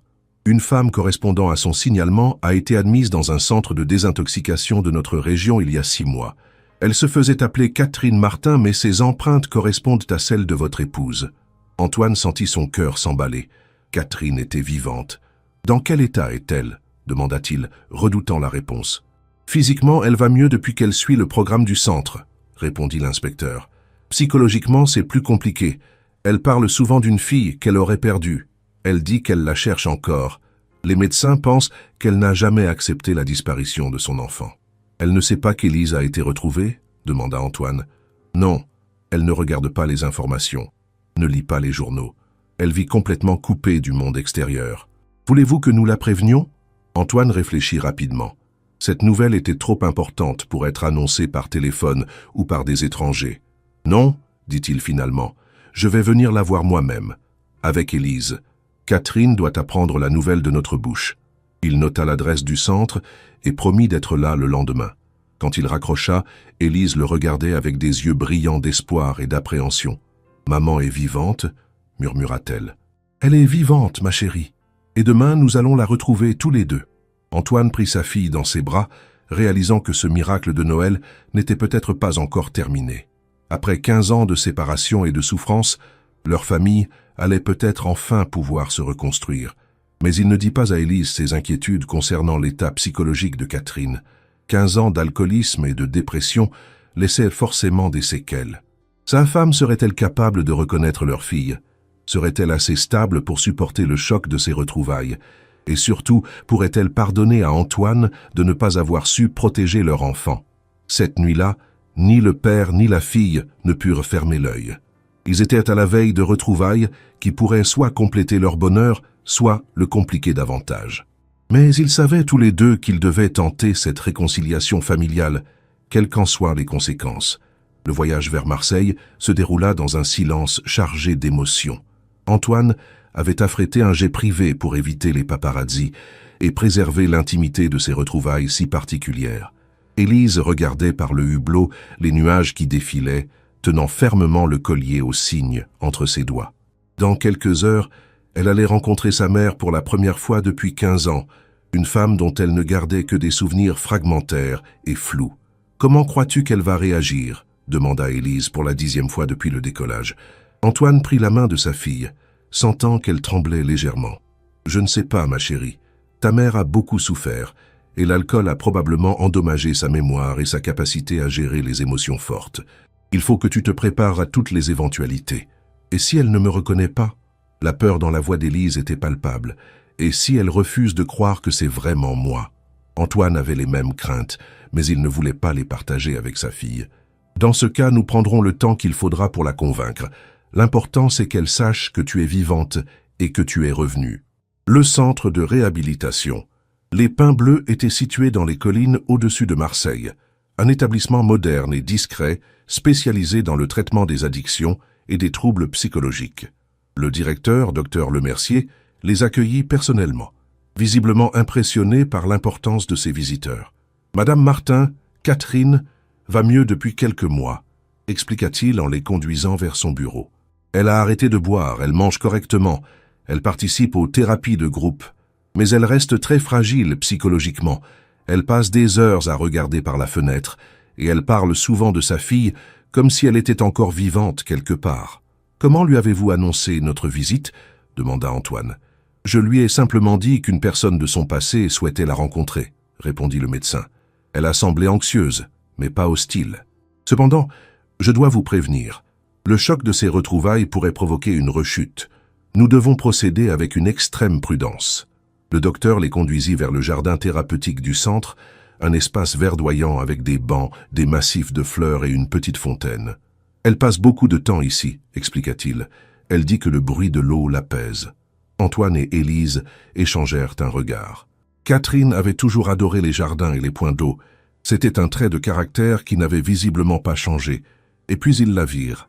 Assise sur un banc face à la fontaine, une femme d'une 50aine d'années aux cheveux châtains striés de gris, vêtue d'un simple cardigan beige et d'un pantalon de toile. Elle était plus mince que dans les souvenirs d'Antoine, avec des rides qui témoignaient de 15 années de souffrance, mais il reconnut immédiatement ses traits délicats et ses yeux verts. « Catherine ?» appela doucement Antoine en s'approchant. La femme se retourna et son visage exprima d'abord la surprise, puis une reconnaissance douloureuse. « Antoine ?» murmura-t-elle d'une voix brisée. « Qu'est-ce que tu fais ici? Comment m'as-tu trouvé ?» Ses yeux étaient remplis de méfiance et d'appréhension, comme si elle redoutait qu'il vienne lui reprocher sa fuite d'autrefois. « Je suis venu te voir parce que j'ai quelque chose d'extraordinaire à t'annoncer, » dit Antoine en s'asseyant à côté d'elle sur le banc. Élise restait en retrait, observant cette femme qui était sa mère, mais qui lui semblait être une parfaite étrangère. « Catherine, notre fille. Élise, elle est vivante. Elle est ici avec moi. » Le visage de Catherine se figea. Elle regarda Antoine comme s'il venait de dire quelque chose d'incompréhensible. « Non, » dit-elle en secouant la tête. « Non, tu ne peux pas me faire ça. Tu ne peux pas me donner de faux espoirs. Élise est morte, elle a disparu, elle... » Sa voix se brisa et elle se mit à pleurer silencieusement. « Catherine, regarde. » Antoine fit signe à Élise de s'approcher. « Regarde-la bien. » Élise s'avança lentement, son cœur battant si fort qu'elle avait l'impression qu'il allait exploser. Quand Catherine leva les yeux vers elle, ce fut comme si le temps s'arrêtait. Mère et fille se regardèrent en silence pendant de longues secondes, chacune cherchant dans le visage de l'autre des traces du passé. « Ses yeux, » murmura Catherine. « Elle a les mêmes yeux bleus qu'Élise, et cette façon de pencher la tête quand elle est gênée. » Ses mains tremblaient maintenant violemment. « Mais c'est impossible. Élise était une petite fille. Cette jeune femme ne peut pas être... » Elle s'arrêta net en apercevant le collier au cygne que portait Élise. « Le collier, » chuchota-t-elle. « Le collier que tu lui avais offert pour ses 8 ans. Elle le portait le jour où... » Catherine se leva brusquement comme si elle avait reçu un choc électrique. « Non, non, ce n'est pas possible. C'est un rêve, un cauchemar. Je deviens folle, comme le disent les médecins. » Élise s'approcha encore plus près et prit délicatement les mains de sa mère dans les siennes. « Maman, » dit-elle doucement, « c'est vraiment moi. Je sais que c'est difficile à croire, mais je suis votre fille. Je suis Élise. » En entendant ce mot, « maman », prononcé avec la même intonation tendre que dans ses souvenirs, Catherine s'effondra. Elle tomba à genoux dans l'herbe, sanglotant avec une intensité qui faisait mal à voir. 15 années de culpabilité, de chagrin et de désespoir s'écoulaient d'elle comme un barrage qui rompt. « Ma petite fille », répétait-elle entre ses larmes, « ma petite princesse, tu es revenue. J'ai prié tous les jours pour que tu reviennes. » Élise s'agenouilla aussi et prit sa mère dans ses bras. Pour la première fois depuis ses retrouvailles avec son père, elle se laissa complètement aller à ses émotions. Sentir les bras de sa mère autour d'elle, respirer son parfum qui lui rappelait vaguement quelque chose de rassurant, entendre sa voix lui murmurer des mots d'amour. C'était comme si une partie d'elle-même, longtemps manquante, se remettait enfin en place. « Pardonne-moi », sanglotait Catherine. « Pardonne-moi de t'avoir abandonnée. Quand tu as disparu, je n'ai pas supporté. Je me suis dit que c'était ma faute, que si j'avais été une meilleure mère, ça ne serait jamais arrivé. J'ai sombré, j'ai tout quitté, je me suis perdue moi-même. » « Maman, ce n'était la faute de personne, » dit Élise en caressant les cheveux de sa mère. « Nous avons tous été victimes d'un homme malade. L'important, c'est que nous soyons réunis maintenant. » Antoine s'approcha et entoura sa femme et sa fille de ses bras, formant pour la première fois depuis 15 ans un cercle familial complet. Le docteur Lemercier, qui avait assisté à la scène à distance respectueuse, s'approcha avec prudence. « Comment vous sentez-vous, Catherine ?» demanda-t-il. Catherine leva vers lui un visage transfiguré, malgré les larmes qui continuaient de couler. « Docteur, c'est ma fille. Ma petite fille est revenue. Je ne suis pas folle, elle est vraiment là. »« Je vois ça, » sourit le médecin. « C'est effectivement un miracle extraordinaire.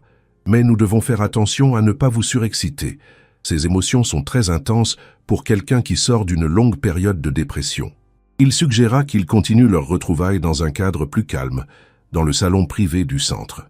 Pendant les heures qui suivirent, Catherine, Antoine et Élise reconstituèrent ensemble les pièces du puzzle de leur vie brisée. Catherine raconta sa descente aux enfers après la disparition d'Élise. L'alcool pour oublier, les nuits d'insomnie à chercher sa fille dans toutes les rues de Paris, la culpabilité qui la rongeait et qui avait détruit son mariage avec Antoine. « Je t'en voulais », avoua-t-elle à son ex-mari. « Je te reprochais de ne pas avoir su la protéger. Mais au fond, je m'en voulais encore plus à moi-même. Une mère doit protéger son enfant et j'avais échoué. » Antoine prit sa main. « Nous avons tous les deux échoué, Catherine, mais nous ne pouvions pas deviner ce que Pierre préparait. Il était mon frère, je lui faisais confiance. » Élise écoutait ses parents raconter leur histoire, comprenant enfin la profondeur du traumatisme qu'avait causé sa disparition. Elle réalisa que Pierre Moreau n'avait pas seulement détruit sa propre vie, mais aussi celle de ses parents, et même celle d'autres personnes qui l'aimaient et qui avaient souffert de son absence. « Qu'est-ce qui va se passer maintenant ?» demanda Catherine avec appréhension. « Est-ce que nous pouvons essayer de redevenir une famille ?» La question planait dans l'air, chargée d'espoir mais aussi d'incertitude. 15 années de séparation, de souffrance et de reconstruction personnelle ne s'effaçaient pas d'un coup de baguette magique. « Je l'espère, » dit Antoine sincèrement, « mais nous devons y aller étape par étape. Tu dois d'abord finir ton traitement ici, retrouver complètement ta santé. Élise doit s'adapter à sa nouvelle vie. Et moi, je dois apprendre à être de nouveau un mari et un père, pas seulement un homme d'affaires obsédé par le travail. Et nous devons apprendre à nous connaître, » ajouta Élise. « Je ne suis plus la petite fille de 8 ans que vous avez perdue. J'ai grandi, j'ai vécu, j'ai développé ma propre personnalité. De votre côté, vous avez changé aussi. Nous sommes tous des personnes différentes maintenant. » Catherine acquiesça, comprenant la sagesse de ses paroles. « Tu as raison, ma chérie. Nous devons prendre le temps de redécouvrir qui nous sommes les uns pour les autres. » Elle regarda sa fille avec une admiration mêlée de tristesse. « Tu es devenue une jeune femme magnifique et intelligente. Je regrette d'avoir raté toutes ces années de ta croissance. Mais vous êtes là maintenant, » dit Élise, « et nous avons toute la vie devant nous pour rattraper le temps perdu. » Elle sortit de son sac l'une des photos qu'Antoine avait conservées, celle où ils étaient tous les trois ensemble dans le jardin de Neuilly. « Regardez, nous étions heureux avant. Nous pouvons l'être de nouveau. » Cette photo fit pleurer Catherine de nouveau, mais cette fois, c'étaient des larmes de joie mêlées de nostalgie. « Nous étions si jeunes, » murmura-t-elle, « si insouciants. Nous pensions que rien ne pourrait jamais nous séparer. » Elle caressa délicatement le visage de sa fille sur la photo. « Maintenant, je sais à quel point le bonheur est fragile. Il faut le protéger, le chérir chaque jour. » Le docteur Lemercier les interrompit pour rappeler que Catherine devait prendre ses médicaments et se reposer. Les émotions de la journée avaient été intenses, et il fallait éviter le surmenage. « Vous pourrez revenir demain », leur dit-il. Et dans quelques semaines, si tout se passe bien, Catherine pourra sortir pour de courtes permissions. Nous pouvons envisager une réintégration progressive. Au moment de se séparer, Catherine serra sa fille contre elle, comme si elle avait peur qu'elle disparaisse de nouveau. « Tu vas vraiment revenir ?» demanda-t-elle avec angoisse. « Je ne rêve pas. Tu ne vas pas disparaître encore ?» Élise l'embrassa tendrement sur le front. « Je reviendrai tous les jours jusqu'à ce que vous sortiez d'ici. Et après, nous construirons notre nouvelle vie ensemble. » Sur le chemin du retour vers Paris, Antoine et Élise parlèrent de cette journée bouleversante. « Elle va mieux que je ne l'espérais », admit Antoine. « Les médecins ont fait du bon travail. Elle est fragile, mais elle est lucide et déterminée à guérir. » Élise hocha la tête. « Je la trouve courageuse, 15 ans d'enfer, et elle trouve encore la force de se battre pour retrouver sa famille. Et toi, comment tu te sens ?» demanda Antoine. « J'ai l'impression d'avoir retrouvé une partie de moi que je ne savais même pas qu'elle me manquait, » répondit Élise. « Quand elle m'a serré dans ses bras, j'ai senti, je ne sais pas comment l'expliquer, une chaleur, une sécurité que je n'avais jamais ressentie, même avec Pierre qui m'aimait pourtant. C'est l'amour maternel, » expliqua Antoine. « C'est quelque chose d'unique, d'irremplaçable.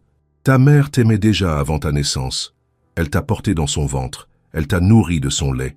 Ce lien-là ne se brise jamais, même après 15 ans de séparation. » Dans les semaines qui suivirent, une nouvelle routine s'installa.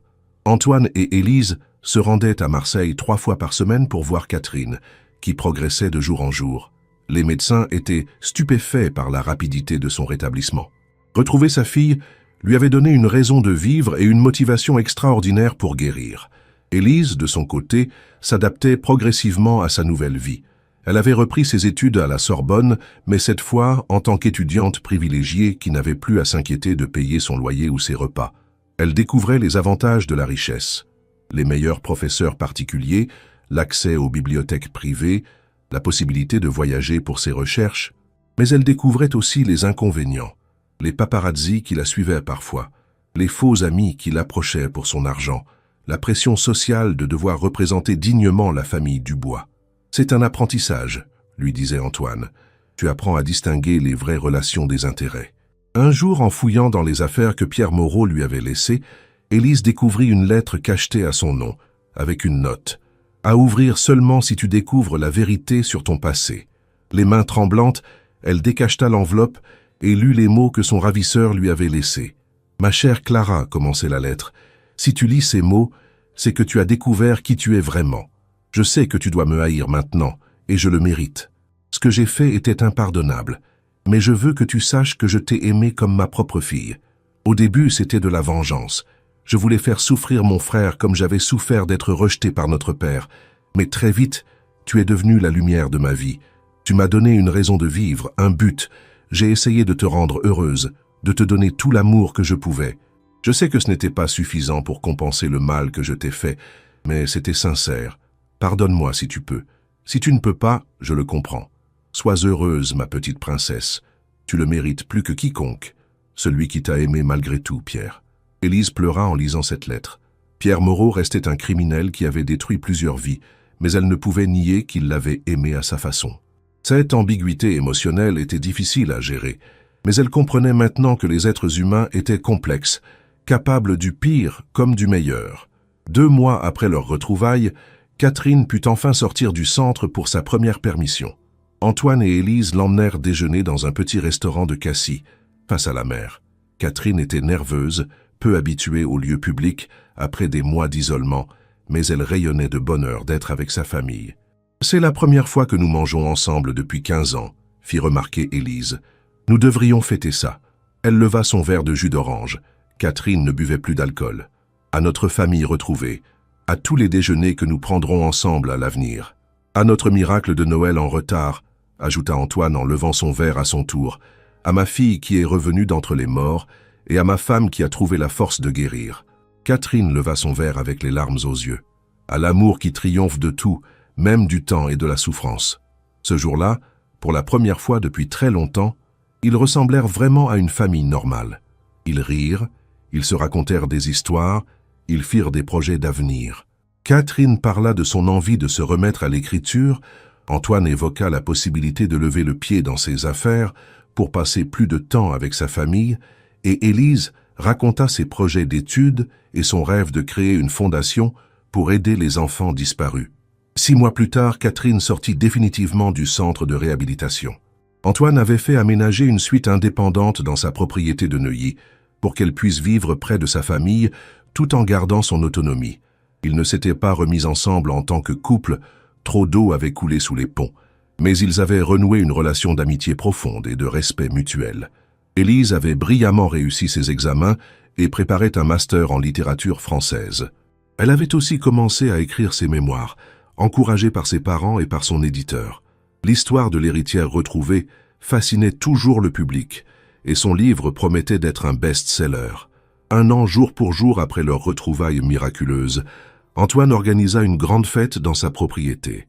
Étaient invités Madame Rousseau, les employés fidèles, quelques amis proches, et même les anciens collègues d'Élise du restaurant, qui étaient devenus ses amis sincères une fois passé le choc de sa transformation. Au moment du dessert, Antoine se leva et demanda le silence. « Il y a exactement 1 an, commença-t-il, j'étais l'homme le plus malheureux du monde.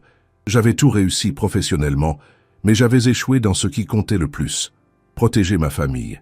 Ce soir, je peux dire que je suis l'homme le plus heureux du monde. » Il regarda sa fille, rayonnante dans sa robe bleue qui rappelait la couleur de ses yeux. « Élise, tu es revenue dans ma vie comme un miracle. Tu m'as appris que l'amour est plus fort que le temps, plus fort que la distance, plus fort que toutes les épreuves.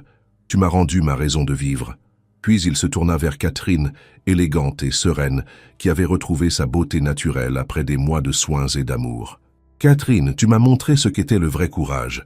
Te battre contre tes démons, retrouver ta santé, reconstruire ta vie. Tu es un exemple pour nous tous. Et maintenant, continua Antoine en sortant une petite boîte de sa poche, j'ai quelque chose à offrir à ma fille. » Il ouvrit la boîte, révélant un magnifique bracelet en or serti de diamants et de saphirs bleus. Ce bracelet appartenait à ma grand-mère, puis à ma mère. Il était destiné à ma fille le jour de ses 21 ans. Tu as maintenant 23 ans, et il est temps qu'il trouve sa vraie propriétaire. Élise tendit son poignet avec émotion, et Antoine y attacha le bracelet qui scintilla à la lumière des bougies. « Merci, papa, » murmura-t-elle. « Merci pour ce cadeau, mais surtout merci de ne jamais avoir cessé de me chercher, de ne jamais avoir perdu espoir. Et j'ai une annonce à faire. » ajouta Élise en se levant à son tour. J'ai décidé de créer la fondation Élise Dubois pour les enfants disparus. Nous allons aider les familles dans leurs recherches, financer les enquêtes privées, et surtout nous allons nous assurer qu'aucun enfant ne soit oublié. L'assistance applaudit chaleureusement cette initiative. Notre histoire, continua Élise, montre qu'il ne faut jamais abandonner l'espoir. Même après 15 ans, même quand tout semble perdu, l'amour peut accomplir des miracles. Si notre témoignage peut aider ne serait-ce qu'une famille à retrouver son enfant, alors toute notre souffrance aura eu un sens. Catherine se leva et prit la parole à son tour. Je voudrais remercier mes 2 amours pour leur patience et leur pardon. Vous m'avez tendu la main quand j'étais au plus bas. Vous m'avez aidé à remonter à la surface. Aujourd'hui, je peux dire que je suis fier d'être votre épouse et votre mère, même si nous avons choisi de vivre cette relation différemment qu'avant. Et j'ai moi aussi une annonce, ajouta-t-elle avec un sourire mystérieux. Mon premier roman sera publié l'année prochaine. Il s'intitule « Les signes de l'espoir » et il raconte l'histoire d'une femme qui perd tout et qui retrouve tout grâce à l'amour de sa famille. C'est notre histoire, transformée en fiction. La soirée se termina tard, avec les invités qui repartèrent le cœur réchauffé par cette histoire d'amour familial triomphant.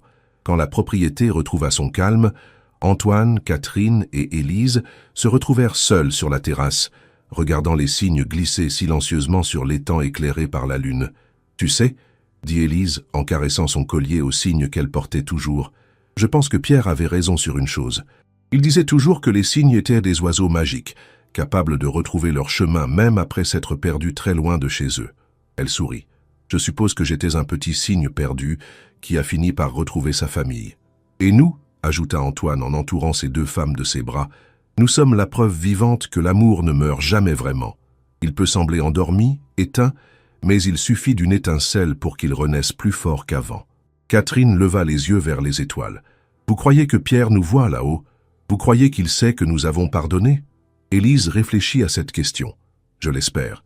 Malgré tout le mal qu'il a fait, il m'a aimé à sa façon. Et l'amour, même imparfait, mérite peut-être le pardon. Ce qui compte, dit Antoine, c'est que nous soyons ensemble maintenant, que nous ayons surmonté l'impossible et que nous construisions chaque jour notre bonheur retrouvé.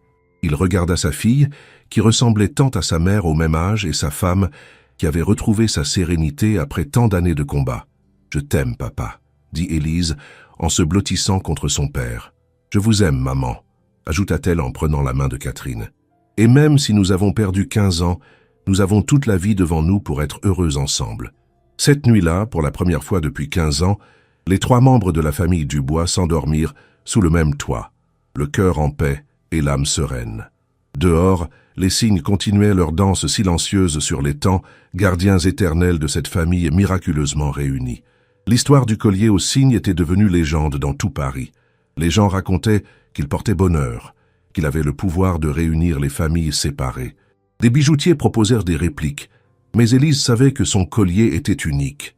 Il n'était pas magique à cause de sa matière ou de sa forme, mais à cause de l'amour qu'il représentait. L'amour d'un père pour sa fille, l'amour qui avait traversé 15 années de séparation et qui avait finalement triomphé de tout. Et quand on demandait à Élise le secret de ce miracle, elle répondait toujours la même chose. Il n'y a pas de secret. Il y a juste l'amour, la foi et la certitude que les vraies familles finissent toujours par se retrouver, même quand tout semble perdu. Il suffit d'y croire et de ne jamais abandonner l'espoir. Aujourd'hui, 10 ans après ces retrouvailles extraordinaires, la Fondation Élise Dubois a permis de retrouver plus de 200 enfants disparus. Catherine a publié 5 romans à succès, Antoine a appris à équilibrer travail et famille, et Élise est devenue une femme accomplie qui aide les autres tout en chérissant chaque moment passé avec ses parents.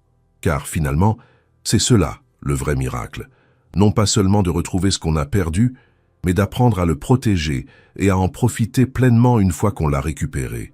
L'histoire de la famille Dubois nous enseigne que l'amour véritable ne connaît ni le temps ni la distance, et que parfois, les fins les plus belles naissent des commencements les plus douloureux. Merci d'avoir suivi cette histoire jusqu'au bout. Qu'avez-vous pensé de cette fin? Cette histoire vous a-t-elle touché? N'hésitez pas à laisser un like si vous avez aimé cette aventure émotionnelle et partagez en commentaire quel moment vous a le plus marqué dans cette saga familiale extraordinaire. Vos retours nous aident à créer des histoires encore plus captivantes.